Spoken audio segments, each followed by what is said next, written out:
اینم از آشویای من که خیلی سردشون شده اون طرف، حالا آوردمشون این طرف.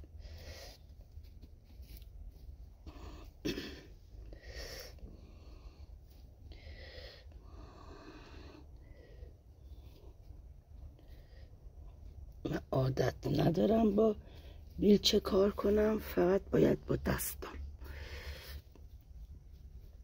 چون خیلی گلمو دوستشون دارم، براشون عشق می‌ورزم.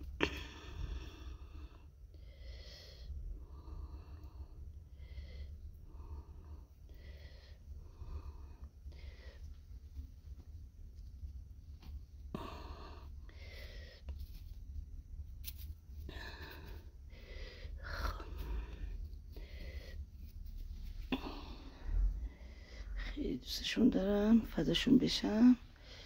اینا عشقای منند، عشقای من. اینم باغچه خونگی منه، درست کردم چون خیلی علاقه به گل و گیاه دارم. اونام هست اون طرف.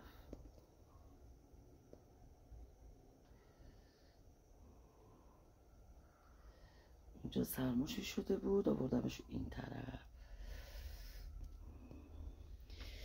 اینام سمپریانوم منه، عاشقشونم، میبوسمشون.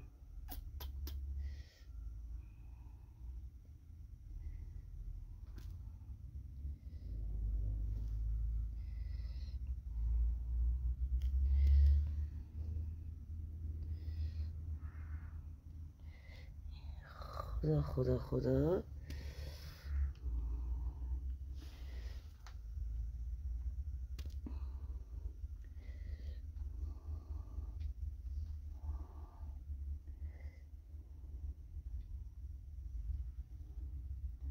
بدون گلم نمیتونم زندگی کنم.